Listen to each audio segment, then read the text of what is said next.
एक पिटोर नाम का गांव था। उस गांव में मोहन नाम का गरीब मजदूर अपने छोटे परिवार के साथ रहता था। उसके घर में उसकी पत्नी, बड़ी बेटी और एक छोटा लड़का था।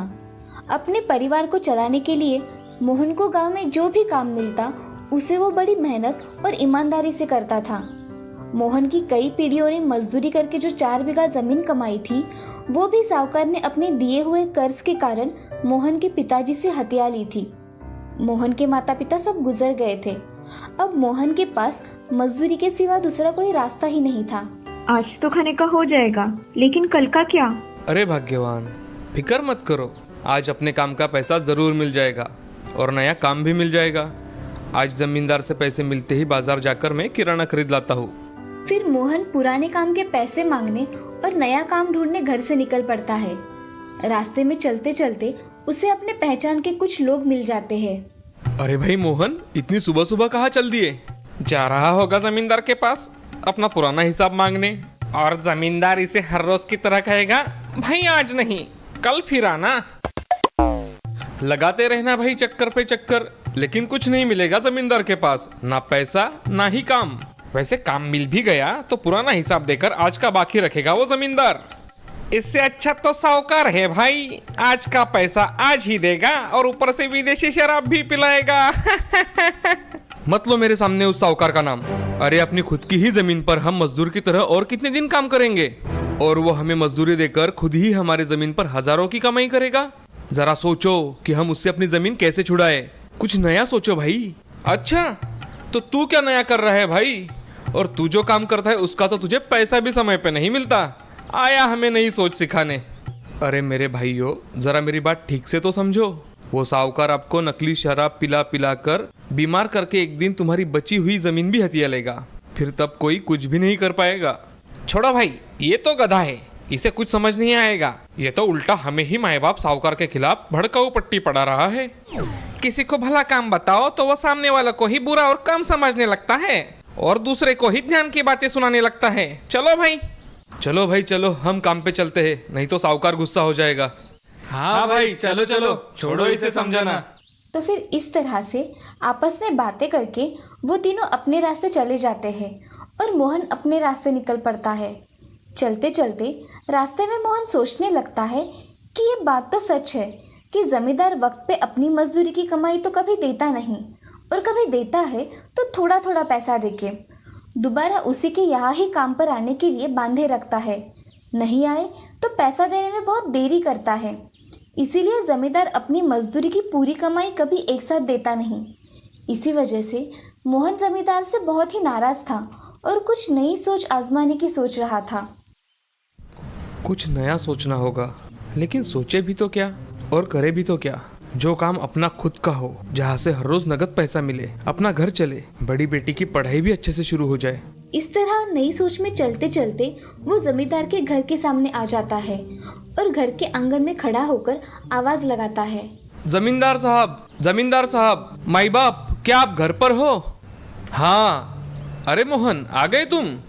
बड़ी बड़ी मूंछों वाला जमींदार अपने घर के दरवाजे से बाहर निकलता है और आंगन में खड़े हुए बैलों की तरफ देखकर मोहन से बोलता है, अरे आओ आओ मोहन, तुम्हारा ही इंतजार था। आज माडू बाजार जाना है, ये अपने पुराने बैल बेचने। माए बाप, क्या नई जोड़ी खरीदना है? अरे नहीं मोहन, अब इस बार नया ट्रैक्टर खरीद लेते हैं। नया ट्रैक्टर? अरे हाँ मोहन, नया ट्रैक्टर। अब ये बैल पालना हमें जमता नहीं, उन्हें खिलाओ पिलाओ और काम के वक्त आदमी बुलाओ, अब ये हमसे नहीं होता। एक बार ट्रैक्टर ले लिया तो चाबी लगा के काम चलाओ, वो हमें आसान लगता है। जी माए बाप, आपकी बात बिल्कुल ठीक है, बिल्कुल नई सोच जैसी। जमींदार तो अपनी मोटर गाड़ी को किक मार के माडू बाजार की ओर निकल लेते हैं और मोहन यहाँ बैलों को अपने साथ लेकर पैदल ही माडू बाजार की ओर निकल पड़ता है। चलते चलते रास्ते में फिर मोहन को नई सोच सताने लगती है और अपने साथ चल रहे बैलों से बड़बड़ाने लगता है। हमेशा लोग बोलते हैं कि कैसा कलयुग आ गया है, अमीर आदमी अमीर होता जा रहा है और गरीब आदमी और गरीब।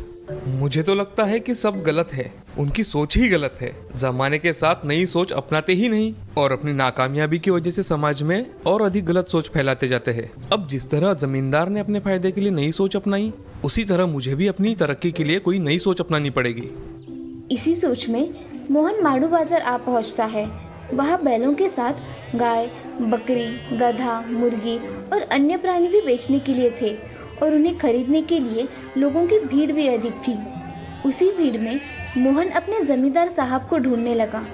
उतने में ही भीड़ में से एक आवाज आती है, अरे मोहन, यहाँ अपने दाई ओर देखो, आया मालिक। जमींदार और व्यापारी बातचीत करते रहते हैं। नहीं नहीं काशी सेठ, ये दाम तो बहुत कम हो गया। आप बैल तो देखो कितने हट्टे कट्टे हैं। आप बेचोगे तो ज्यादा ही दाम में जाएंगे। जमींदार बाबू जाएंगे तो जरूर, लेकिन हम भी तो कमाने बैठे हैं। जरा हमारा भी तो सोचो। गांव गांव में जाके बसेरा करना पड़ता है। कुछ ज्यादा नहीं, लेकिन बैल देखकर 2 बढ़ा के देता हूँ। अब इससे आगे एक आना भी ज्यादा नहीं दूंगा। ठीक है काशी सेठ, मुझे सौदा मंजूर है। अपने दावन में बैल बांध लो और मुझे नगद रोकड़ा दे दो। आज नया ट्रैक्टर खरीदना है। काशी सेठ बैल जोड़ी के पैसे जमींदार को दे देता है। पैसा लेकर जमींदार बड़ा ही खुश हो जाता है। फिर जमींदार मोहन को कुछ पैसे देकर दावन में बैल बांधने को कहता है। फिर जमींदार वहाँ से निकल जाता है। मोहन दावन में बैल बांधकर काशी सेठ को सलाम करने चला जाता है। सलाम काशी सेठ, मैंने बैल दावन में बांध दिए हैं। अच्छा, ठीक से बांधा है ना? हाँ, एकदम पक्का बांधा है सेठ। इनमें से कौन सा बैल मारता है? कोई भी नहीं। दोनों भी गरीब है और काम में भी बढ़िया है। अरे वाह, फिर तो अच्छा है। ये लो 10 रुपया इनाम के तौर पर। नहीं नहीं सेठ, मुझे बस अपने काम का ही पैसा चाहिए, और इस काम का पैसा तो मुझे जमींदार साहब ने पहले ही दे दिया है।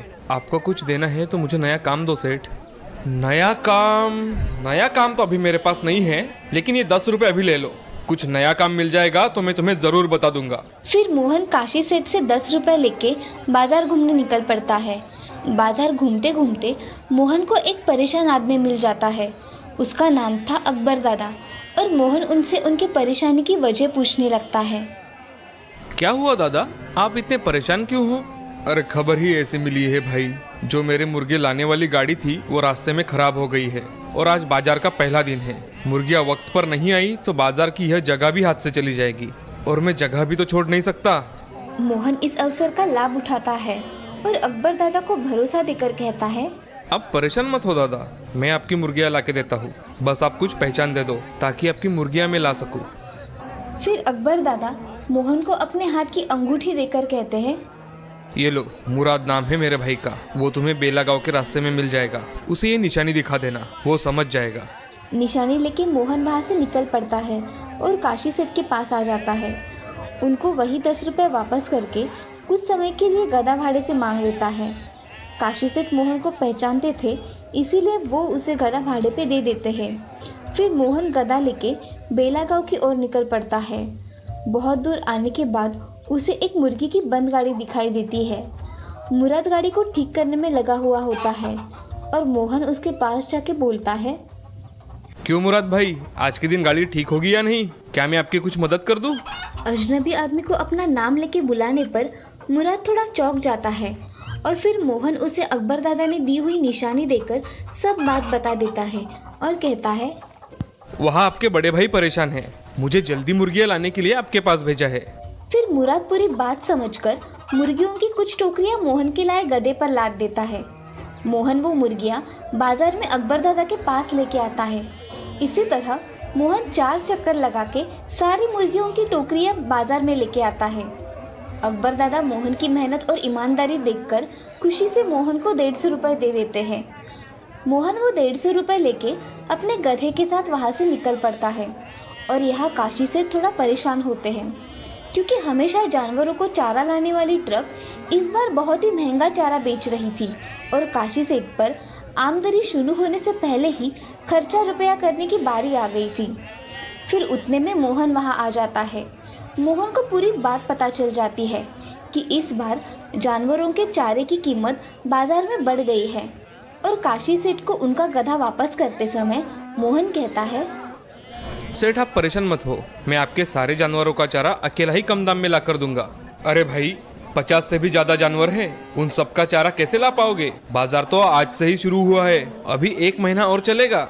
बस आप मुझे आपके और 3 गधे भाड़े पे दे दो, बाकी मैं संभाल लूंगा। लेकिन हर दिन चारा लाने का कितना लोगे भाई, और वो भी महीना भर? आप बताओ कितना दोगे? पूरे जानवरों का एक दिन का ट्रक वाले 1700 रुपये मांग रहे हैं। मैं तुम्हें प्रतिदिन का 700 रुपये दे सकता हूँ। मगर तुम सारे जानवरों का चारा दिन भर में ला सके तो। मुझे सौदा मंजूर है सेठ। तो कल से काम शुरू कर दो और ये 3 गधे अपने साथ रखो, चाहे तो इनका भाड़ा भी मत दो। फिर मोहन बड़ी ही उम्मीद से वहाँ से 4 गधे अपने साथ लेके अपने गांव वापस आ जाता है। दुकान से नगद सामान खरीद के मोहन अपने घर आ जाता है। मोहन की बीवी मंगल और बच्चे उन गधों को देखकर हैरान हो जाते हैं और मोहन को तरह तरह के सवाल पूछने लगते हैं। बाबा, क्या ये गधे अपने हैं? आपने इन्हें कहाँ से खरीदा बाबा? अब कौन सा नया व्यापार शुरू करने वाले हो आप? हाँ भाई, जरा रुको तो बताता हूँ सब। कल से हम चारा बेचने का काम करने वाले हैं और जिन्हें हम चारा बेचने वाले हैं उन्होंने ही ये गधे हमें काम करने के लिए दिए हैं। इसी तरह मोहन अपने घर वालों को सब बात बता के समझा देता है और दुकान का सामान मंगल के हाथ देकर कुछ अच्छा पकाने के लिए कहता है। गधों को अच्छे से बांधकर उन्हें चारा डाल देता है और रात को पूरा परिवार खुशी से भर पेट खाना खाकर सो जाता है। सुबह मोहन जल्दी उठकर कटाई का सामान और बड़ी बड़ी थैलियां रस्सी गधों पर लांद के माडू बाजार की ओर निकल पड़ता है। रास्ते में आने वाले जंगल से चारा कटाई करके गधों पर थैली के साथ लाद देता है और बाजार निकल पड़ता है। काशी सेठ मोहन को देखकर खुश हो जाते हैं। मोहन खुद ही सब चारा जानवरों को बारी बारी डाल देता है और फिर जंगल की ओर निकल पड़ता है। जंगल से चारे के लिए मोहन दिन भर में अंदाजा 9 बार चक्कर लगाकर आवश्यकता से भी थोड़ा अधिक चारा जमा करवाता है। अरे वाह मोहन, बहुत ही बढ़िया काम किया है तुमने आज। आज सारे जानवरों का व्यापार भी अच्छा हुआ और तुम्हारे साथ का ये सौदा भी अच्छा रहा है मेरा। शुक्रिया काशी सेठ, बस आपकी ही मेहरबानी है। अरे मेहरबानी कैसी, ये तो तुम्हारी मेहनत है भाई। ये लो 750 रुपए। लेकिन अपना सौदा तो 700 का था। अरे भाई, तुमने आज बाकी का काम भी तो किया है, इसलिए मैंने ये तुम्हें खुशी से दिए हैं। फिर इसी तरह से मोहन की एक अच्छी आमदनी की शुरुआत हो गई। हर रोज मोहन अच्छा काम करके अपनी कमाई बढ़ाने लगा। उसका परिवार भी खुश था। हर रोज सुबह जल्दी उठकर मोहन गधों को लेकर माडू बाजार की ओर निकल पड़ता और रास्ते में आने वाले मैदानों से, जंगलों से तो कभी खाली खेतों से चारा काटकर बाजार में काशी सेठ को बेच देता था। गांव के लोग मोहन को गधों के साथ देखकर उस पे हंसने लगते थे और तरह तरह की बातें आपस में करने लगते थे, लेकिन मोहन ने उनकी ओर जरा भी ध्यान नहीं दिया और अपने काम में लगा रहा। फिर एक दिन अकबर दादा से मोहन की मुलाकात हो जाती है। अरे भाई मोहन, क्या हाल है? अकबर दादा, आपकी दुआ से सब बढ़िया है। ये 4 गधे अपने ही हैं। हर रोज चारा काटो और काशी सेठ को बेचो। अरे फिर तो बढ़िया है। लेकिन भाई मोहन, यह माडू बाजार तो साल भर के लिए नहीं होता, महीना भर ही रहता है। अब और 20 दिन ही चलेगा, उसके बाद क्या? हाँ दादा, मैंने तो ये सोचा ही नहीं। अब आप ही कोई नई सोच बताओ, मैं भी कुछ नया करना चाहता हूँ। चलो, मैं रास्ते में तुम्हें सब बताता हूँ। बस मेरी मुर्गियों के दाने की बोरियां अपने गधे पे ले लो और अपने दुकान तक पहुँचा दो। फिर मोहन अपने गधों पे बोरियां लाद के अकबर दादा के पीछे निकल पड़ता है और अकबर दादा को अपनी पहले की सारी हकीकत बता देता है कि किस तरह से साहूकार ने उनकी ज़मीन हड़प ली और गांव में उनके परिवार की हालत कैसी है। उसकी सब हकीकत सुनकर अकबर दादा उसे मदद करने की तय करते हैं। मोहन, क्या तुम भी मेरी तरह व्यापार करना चाहोगे? हाँ जरूर दादा, लेकिन मुझे इसकी कुछ ज़्यादा जानकारी नहीं है। देखो मोहन, तुम्हें तरक्की करनी है तो मैं तुम्हें अपने राज की बात बताता हूँ। मुर्गी का व्यापार शुरू करने के लिए और उसे बढ़ाने के लिए पहले तो अंडे देने वाली मुर्गियाँ खरीदो। उन अंडों को जमा करके उन पर मुर्गी बिठाओ। 1.5 महीने के अंदर तुम्हारी एक मुर्गी से उनके बच्चों की संख्या बढ़ जाएगी और 6 महीने में वही बच्चे बड़े होकर अंडे देने लायक हो जाएंगे। एक मुर्गी कम से कम 20 या 30 अंडे देती है। पहले तो मुर्गी को अंडों के ऊपर बिठाकर उनकी तादाद बढ़ाओ, फिर बाद में जरूरत के हिसाब से थोड़े अंडे बेचो या फिर कभी मुर्गी बेचो। तो इस तरह से तुम मेरी तरह मुर्गी का व्यापारी बन जाओगे। लेकिन मैं अंडे देने वाली मुर्गियाँ कैसे पहचानूंगा? कौन सी अच्छी, कौन सी बुरी और कितने में मिलेगी? अरे मैं हूं ना, मैं सब बता दूंगा। मेरे पास कुछ अच्छी अंडी देने वाली मुर्गियां हैं, मैं तुम्हें वो सस्ते में दे दूंगा। तो फिर इस तरह से उनमें बात हुई और यूं ही बातों बातों में वो अकबर दादा की दुकान पर आ गए। मोहन ने सब दाने की बोरियां अकबर दादा के यहाँ उतार दी। अकबर दादा ने बदले में 2 अंडे देने वाली मुर्गियां मोहन को दे दी। मोहन ने और 8 मुर्गियां अकबर दादा से सस्ते में खरीद ली और घर जाके छोटी सी कुटिया बना के उस कुटिया में उन्हें रखने लगा और उनका दाना पानी करने का काम अपनी पत्नी और बच्चों पर सौंप दिया।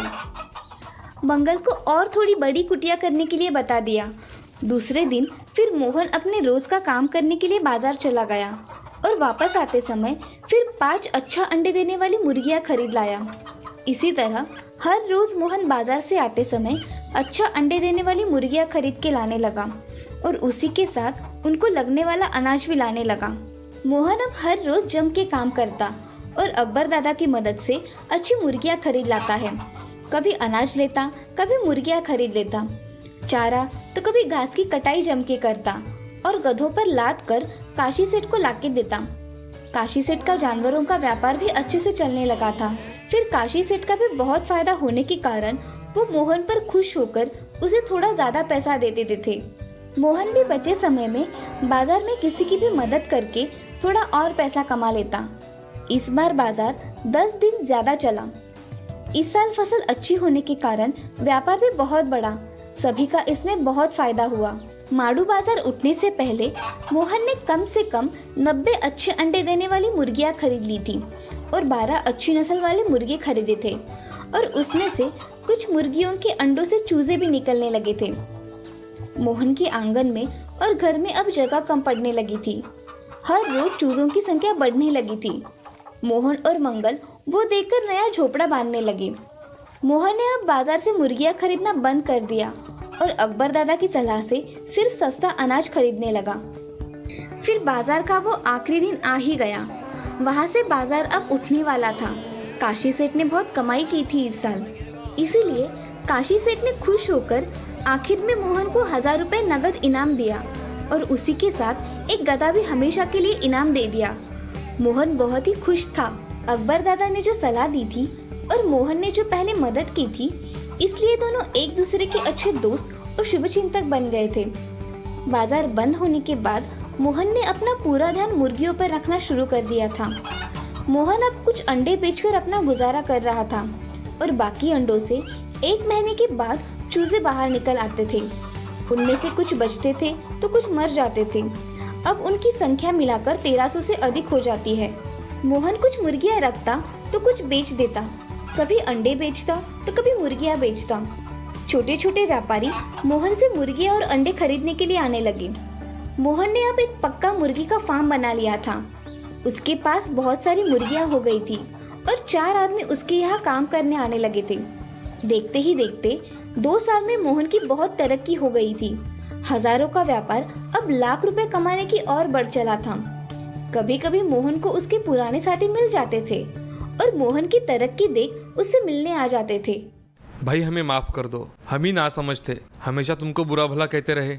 हाँ भाई, हम सबको माफ कर देना। और जो तुमने कहा था वह सच निकला। साहूकार ने हमारी सारी जमीन हड़प ली। ब्याज 10 गुना ज्यादा बढ़ाकर मूल कर्जा 70,000 का अब 4 लाख रुपए मांग रहा है और काम का पैसा भी अब देता नहीं और हमारे खेतों में पाँव भी नहीं रखने देता। यही हम तीनों के साथ हुआ है भाई। हो सके तो आप हमें अपनी नई सोच में शामिल करके कुछ काम दे दो। मोहन के तीनों दोस्त मोहन से विनती करने लगे, उसे सारी बातें बताने लगे कि साहूकार उन्हें अब कैसे परेशान करता है और उनके घर की हालात अब कैसी है। मोहन ने उनकी सारी बातें सुनकर उनको जो पछतावा हुआ है वो जानकर उन्हें अपने मुर्गी फार्म में काम देने का फैसला किया। अरे भाई, देर आए दुरुस्त आए। मैं अपने फार्म पर आपको काम जरूर दूंगा। आखिर आप मेरे बचपन के दोस्त हो। परेशान मत हो और आपको आपकी जमीन भी मिल जाएगी। चलो हम आज ही तालुका जाते हैं। तालुकादार को सब बताकर और पुलिस बुलाकर साहूकार से आप तीनों के साथ मेरी भी जमीन छुड़वाते हैं। मोहन की बात सुनकर उसके दोस्त खुश हो जाते हैं और मोहन की नई मोटर गाड़ी में बैठकर तालुका पहुंच जाते हैं। वहां जाके चारों मिलकर तालुकादार को सब हकीकत बताते हैं कि साहूकार ने उनकी कर्जों पर किसी ज्यादा ब्याज लगाकर गिरवी जमीन हड़पने का इरादा कर रखा है और गांव में कैसी नकली शराब का धंधा बना रखा है। तालुकादार उन्हें एक अर्जी देकर पुलिस थाने भेज देते हैं। फिर मोहन और उसके साथी पुलिस थाने पहुंचकर पुलिस को वो अर्जी देकर उनसे मदद मांगते हैं। पुलिस को लेके मोहन अपने गांव आता है। अपने जमीन के कागज सब जमा करवा के साहूकार के पास चले जाते हैं। पुलिस के साथ मोहन, दिगंबर, गन्नू लालू को देख साहूकार डर जाता है।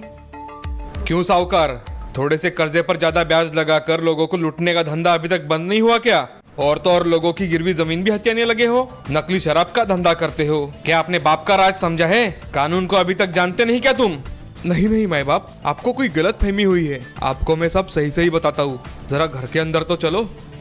साहूकार पुलिस को रिश्वत देकर मामला अपने हित में लेना चाहता था, लेकिन ईमानदार पुलिस को ये बात बिल्कुल पसंद नहीं आई और उन्होंने साहूकार के साथ और सख्ती अपनाई।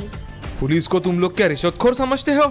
चलो अब थाने जाकर अच्छा मजा चखवाता हूँ तुम्हें। साहूकार डर के मारे माफी मांगने लगता है और कहता है, माफ कर दो साहब, अब दोबारा ऐसा नहीं होगा। मैं इनकी जमीन अभी लौटा देता हूँ और अब सारा काला धंधा भी बंद कर दूंगा। साहूकार अपने पास रखे गिरवी जमीन के कागज मोहन और उसके दोस्तों को पुलिस के सामने ही लौटा देता है। मोहन मूल कर्जे का सही हिसाब लगाकर साहूकार को चारों का एक ही साथ कर्जा अदा कर देता है और अपने दोस्तों की जमीन भी साहूकार से छुड़वा लेता है। सभी दोस्त खुश हो जाते हैं और पुलिस साहूकार के गलत व्यवहार के कारण कुछ दिन कानून के तहत थाने ले जाती है। मोहन के दोस्त मोहन को शुक्रिया कहते हैं और अपने खुद के जमीन के साथ मोहन की मुर्गी फार्म पर भी काम करके बहुत अच्छा कमाने लगते हैं। अब सारा गांव साहूकार की परेशानी से मुक्त हो चुका था। मोहन का कारोबार भी बढ़ने लगा था। गांव के लोगों को भी अच्छा काम मिलने लगा था। सभी लोग अब नई सोच अपनाने लगे थे। खेती के साथ थोड़ा बहुत कुक्कुट पालन भी करने लगे थे। कुछ सालों में ही मोहन अब बड़ा जमींदार और मुर्गी फार्म वाला एक बड़ा व्यापारी बन चुका था।